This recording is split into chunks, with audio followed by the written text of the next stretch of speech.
Je ne peux que saluer ce genre de partenariat.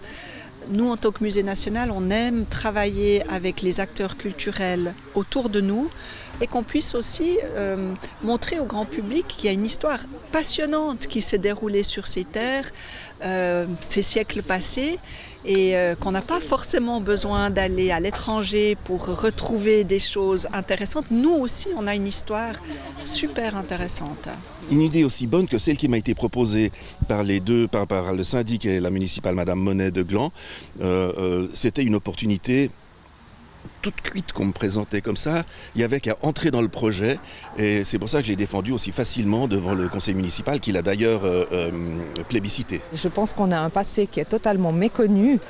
Et le fait d'avoir développé ce cheminement, ça nous a permis de découvrir énormément de choses, de se rendre compte que notre ville, elle avait une importance cruciale au XVIIIe siècle. On a choisi de faire vivre l'histoire en prenant pour fil rouge le journal du baron Louis-François Giguère, journal qu'il a tenu entre 1771 et 1786. Louis-François Giguère était baron de Prangin, il vivait au château. Nous avons choisi 10 stations entre le château de Prangin jusqu'à la Linière. Nous avons choisi ces 10 sites en fonction de Giguère de Prangin, mais on a essayé de faire des passerelles temporelles sur d'autres thématiques qu'on est monté jusqu'au XXe siècle avec les fortifications, les Toblerones à Gland, sur la ligne fortifiée de la Premontouze.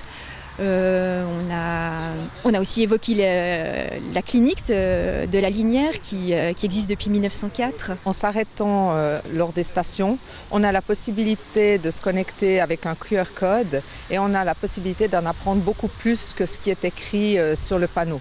Il serait impossible de tout mettre et finalement, grâce au site internet en 3 langues, on a la possibilité d'avoir beaucoup plus de développement et puis d'en apprendre encore plus sur le passé de notre ville, de notre territoire.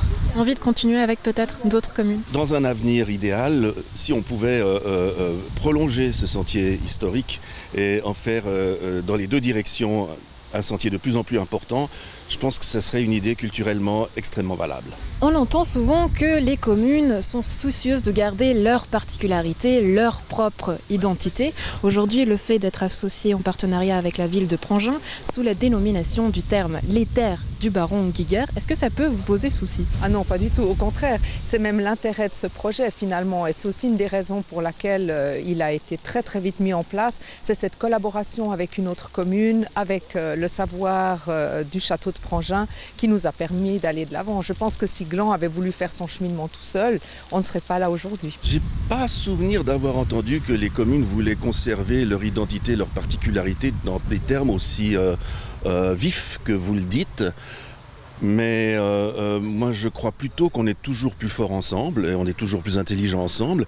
Et je pense autant il est intelligent de préserver son patrimoine, autant il est constructif. Je pense que 1 + 1 est plus grand que 2.